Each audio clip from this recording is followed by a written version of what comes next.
At 11:16 a.m. on Christmas morning, 2011, a text message read, "Uncle Bob showed up dressed as Santa. Isn't that great?" 18 minutes later, that same person called 911. Nobody on the line spoke, but 7 people were already dead. Grapevine. Texas calls itself the Christmas capital of Texas. Every December, this suburb northwest of Dallas transforms into a winter wonderland. Historic downtown fills with twinkling lights strung across vintage storefronts. The annual Christmas parade draws thousands. Families visit Santa at the ice skating rink. The town of 50,000 takes its festive reputation seriously. Christmas morning 2011 was cold and clear. Families across Grapevine were waking up to open presents, starting holiday meals, enjoying the one day of the year when everything slows down and families come together. In an apartment at the Lincoln Vineyards complex on Hall Johnson Road, one family was doing the same. Gifts sat under a decorated tree. Wrapping paper waited to be torn open. A television played in the background. Everything looked normal. Everything looked like Christmas morning should look. And then a man in a Santa Claus suit arrived, uninvited, carrying something beneath his red coat that nobody expected. By noon, 7 people would be dead, and the town that prided itself on Christmas cheer would become known for something else entirely, the site of the worst mass murder in its history. Fatemeh Rahmati went by Nasrin to her friends and co-workers. At 55, she worked 2 jobs at local spas, holding down shifts at Coldwater Creek Spa in Southlake and another salon nearby. Her co-workers described her as someone who never missed work, never showed up late, always called if she was running even 5 minutes behind. She brought fruit and homemade food to share. She took care of people. This work ethic was relatively new. For most of her marriage to Aziz Yazdanpanah, a marriage that had lasted 24 years, Nasrin hadn't been allowed to work. Her husband had forbidden it. He'd made enough money in real estate, he said, to support the family. Nasrin stayed home, raised their 2 children, managed the household in their large home in neighboring Colleyville. But by 2011, everything had changed. Aziz had been unemployed for over a decade. The real estate business had dried up. Bills piled up. The house they'd lived in for more than 10 years entered foreclosure proceedings. And Nasrin, who held a cosmetology license, finally went to work out of necessity, not choice. Their daughter Nona was 19, a 2011 graduate of Colleyville Heritage High School. She'd been taking classes at Tarrant County Community College with dreams of becoming a lawyer. She wanted to transfer to a school in California. She was bright, focused, part of an academic team focused on developing future business leaders. She had a boyfriend. She had plans. Their son, Ali, was 14. A high school freshman friends described both kids as good students, focused, the kind of teenagers who stayed out of trouble. But beneath the surface of this seemingly typical family, something had been fracturing for years. Friends of Nona's told a different story, one where her father installed cameras throughout the house to monitor everyone's movements, where he nailed her bedroom window shut so she couldn't sneak out, where he controlled who she could date, what she could wear, what time she could use her phone, where she came to school crying, saying her dad was crazy. In March 2011, Nasrin made a decision. She moved out of the Colleyville house and into an apartment in Grapevine, just 2 miles away. Nona and Ali came with her Aziz, often called Bob, by neighbors, stayed behind in the house that was being foreclosed on, often without electricity, watching his family slip away.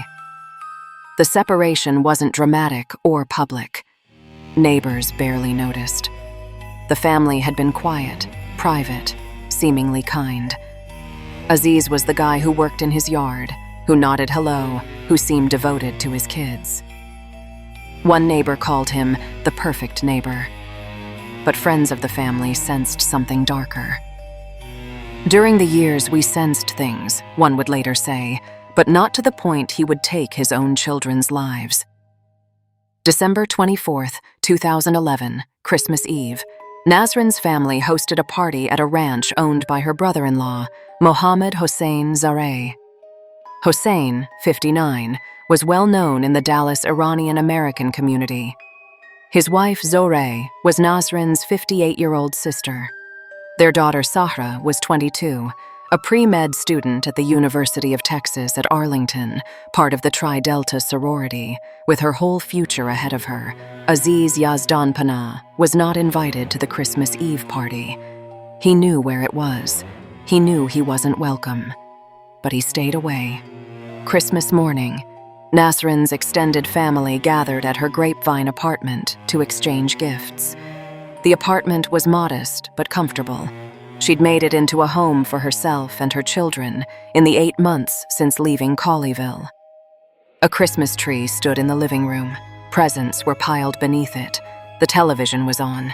Someone was still in pajamas. It looked like Christmas morning in any American home. At 11:16 a.m., Sahra Zohreh sent a text message to her boyfriend. "Uncle Bob had just arrived," she wrote. He was dressed as Santa Claus. Her message was sarcastic, tinged with annoyance. "Isn't that great?" He wasn't supposed to be there. Nobody had invited him. But he'd shown up anyway, wearing a Santa suit, probably thinking it would be welcomed, would be funny, would bridge whatever gap had opened in the family. Instead, it became the costume he wore to commit murder.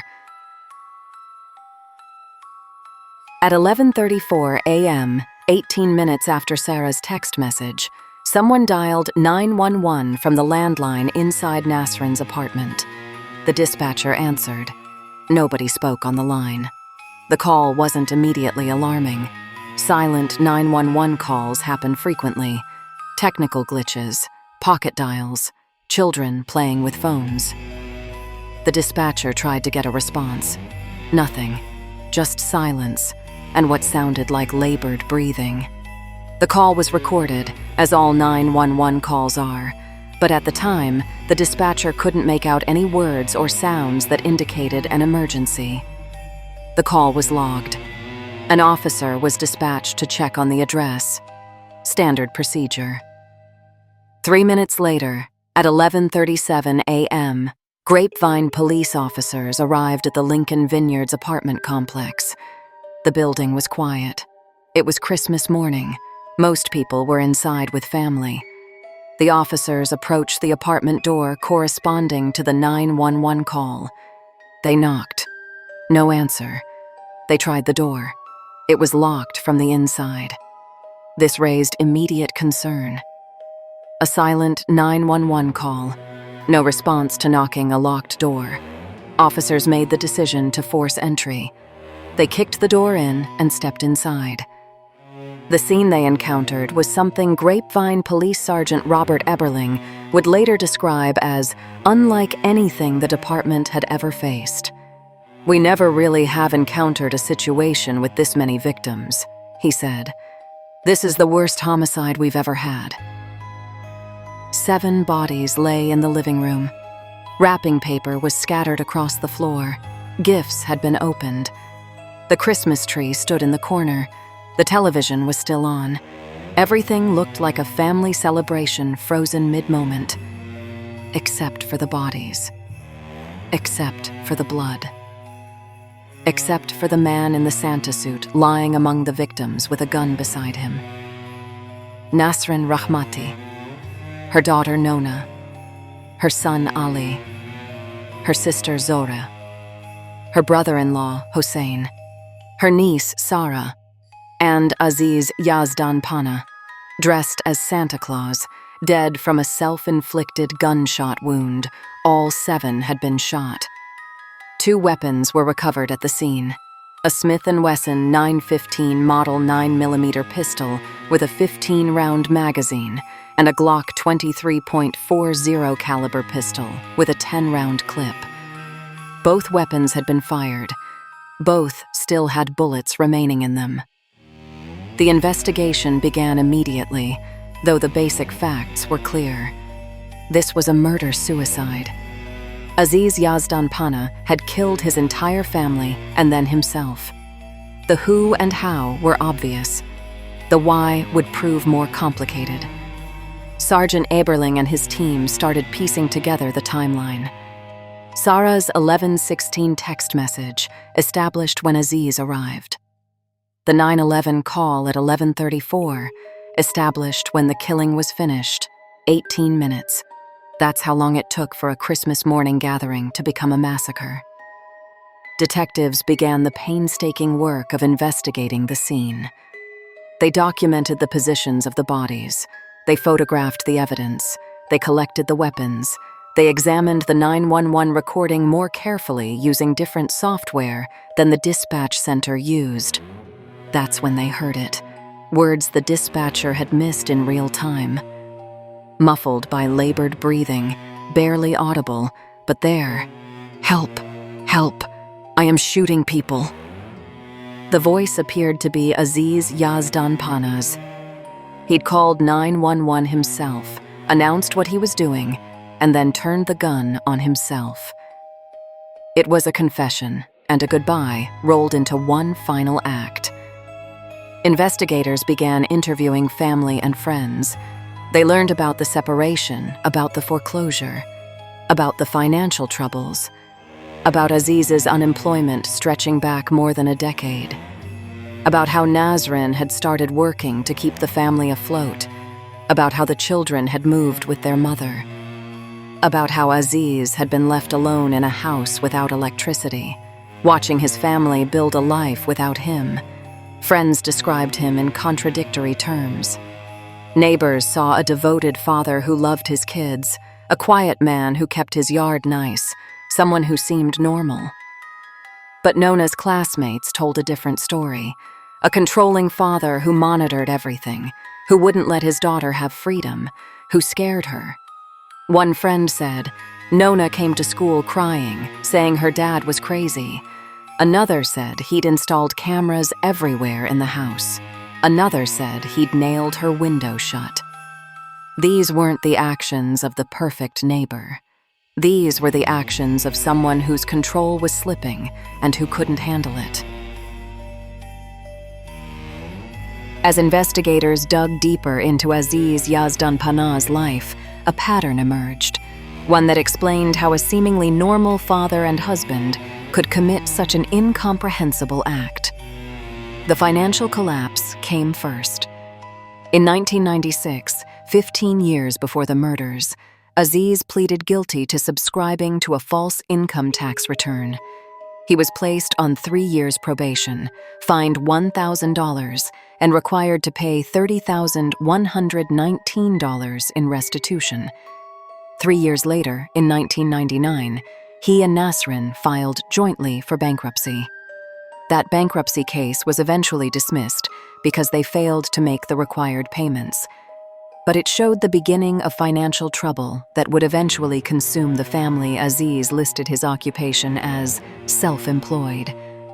He worked in real estate during the boom years, when property in the Dallas suburbs was selling fast.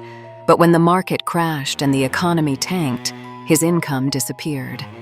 He stopped working entirely. For more than a decade, he remained unemployed while Nasrin held the family together. Friends said he'd forbidden her to work for years, maintaining the image of being the provider even as money ran out. When she finally got her cosmetology license and started working at spas, it represented a fundamental shift in the family power dynamic. She was now the breadwinner, and he was the one at home. The Colleyville house they'd purchased for $336,200 went into foreclosure in 2010. Aziz stayed in the home even as the bank began proceedings. He had months, maybe until March 2012, before he'd be forced out. But the writing was on the wall. He was losing the house. He'd lost his income. He'd lost his wife. He'd lost his children. What he tried to maintain was control. The cameras installed throughout the house weren't for security. They were for surveillance of his own family. The nailed window in Nona's bedroom wasn't about safety. It was about preventing her from having freedom. The rules about who she could date, what she could wear, when she could use her phone, all of it was about control. When Nasrin left in March 2011, taking the children with her, that control evaporated. He was alone in a dark house, sometimes without electricity due to unpaid bills, knowing his family was 2 miles away, building a new life his daughter was dating. His wife was working. His son was growing up without him, and there was nothing he could do about it. Cultural factors may have played a role.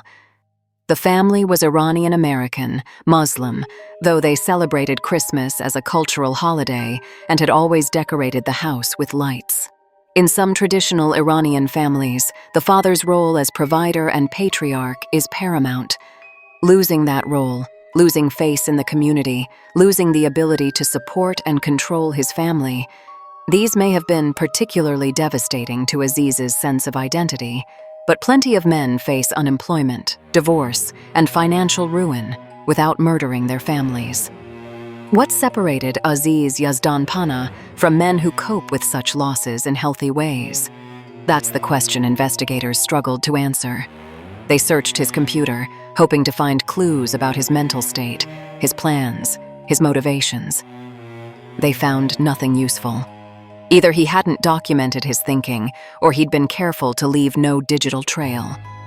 His exact thought process that Christmas morning would never be fully known. What was known is what happened. He wasn't invited to the Christmas Eve party at his brother-in-law's ranch. That must have stung. His wife's family gathering without him, celebrating without him, making clear he wasn't welcome. He stayed away that night. But Christmas morning, he decided to show up anyway. He put on a Santa suit, perhaps thinking it would be a fun surprise, perhaps as a disguise, perhaps as some kind of statement. He drove to the Grapevine apartment. He knocked or rang the bell. Someone let him in. There's no evidence he forced his way inside. He was let in, probably reluctantly, probably with resignation. He was family, after all. It was Christmas. How could they turn away a man dressed as Santa on Christmas morning? He waited. The family opened presents. Normal Christmas morning activities. At some point, investigators couldn't determine exactly when, he pulled out the weapons he'd concealed beneath the Santa suit. He shot his wife first, then his sister-in-law, then his brother-in-law, then his niece, the young woman who'd texted her boyfriend sarcastically about his arrival, then his daughter, the girl who wanted to be a lawyer, then his son, just 14 years old. 7 bullets, 7 lives. His entire family gone in minutes, and then he called 911, said, "Help, I am shooting people," and turned one of the guns on himself. The investigation was technically straightforward. This wasn't a whodunit mystery. Aziz Yazdanpanah had killed 6 family members and himself. The physical evidence was clear. The timeline was established. The weapons were recovered. The case was closed within days from an investigative standpoint, but understanding why proved impossible.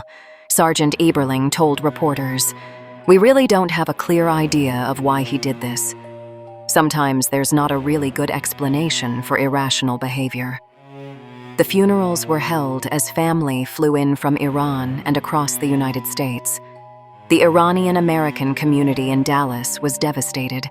They'd lost prominent members, including Hossein Zohreh, who was well known and respected. A Facebook memorial page was set up. Thousands of people expressed shock and grief. Nasrin's co-workers at Coldwater Creek Spa had gone looking for her that Monday when she didn't show up for work. They couldn't reach her by phone. They'd driven to the apartment. By then, police tape surrounded the building. They learned what had happened along with the rest of the world, on the news, in the papers, through the shocked whispers of a community trying to understand. For Grapevine, a town that called itself the Christmas capital of Texas, the murders became a permanent stain on the holiday. "When Christmas time comes, it's hard for me to celebrate because I just think about this family," one resident told reporters years later. The Lincoln Vineyards apartment complex continued operating, but the apartment where it happened would forever carry the weight of what occurred there. Neighbors moved in and out. Life went on, but everyone knew which unit it was. In the aftermath, questions arose about warning signs. Nona's friends had known her father was controlling, that she was scared of him sometimes, that family dynamics were troubled. But knowing someone is strict or controlling is different from thinking they're capable of mass murder. Friends and family said they'd sensed things, but never imagined it would come to this. Could anyone have prevented it? Should Nasrin have gotten a restraining order when she separated? Should friends have reported Aziz's controlling behavior to authorities? These questions haunted those who knew the family. But the reality is that until someone makes a specific threat or commits a crime, there's little law enforcement can do. The case became part of the broader conversation about family annihilators, men who kill their entire families, usually in the context of divorce or financial ruin. It's a rare crime, but when it happens, the devastation is total. Not just the loss of life, but the destruction of multiple family lines, the orphaning of those who loved the victims, the shattering of communities' sense of safety. Aziz Yazdanpanah left no note, no explanation, no final statement beyond that muffled 911 call. His motivations died with him. Investigators theorized it was a combination of factors: unemployment, foreclosure, separation, loss of control, cultural shame, perhaps undiagnosed mental illness, but they're just theories. The truth is unknowable. What is known is that 7 people who woke up on Christmas morning 2011 expecting a normal holiday celebration were dead by noon. What is known is that a man dressed as Santa Claus committed the worst crime in Grapevine's history. What is known is that the Christmas capital of Texas had to reconcile its festive identity with an act of horror that would forever be associated with the holiday. The Yazdanpanah family tragedy is a reminder that domestic violence can hide behind seemingly normal facades, that financial and marital stress can become lethal when combined with a need for control, and that Christmas morning, a day that should represent joy and togetherness, can become the setting for unimaginable loss. Nasrin, Nona, Ali, Zohreh, Hossein, and Sahra weren't just statistics. They were a mother working 2 jobs to support her family, a daughter with dreams of law school, a teenage son, a sister, a well-respected community member, and a pre-med student with her whole life ahead of her. Their deaths left holes in families, in workplaces, in classrooms, in a community. So here's what I'm curious about. Do you think anything could have prevented this? Were there warning signs that should have been acted on, or are some tragedies simply unpreventable? Drop your thoughts in the comments. I actually read them, and this case raises difficult questions about when controlling behavior crosses the line into danger. This is part of the Christmas series, looking at how the holidays can harbor darkness alongside joy. If you're into this kind of storytelling, the full investigation plus the human story, subscribe for more.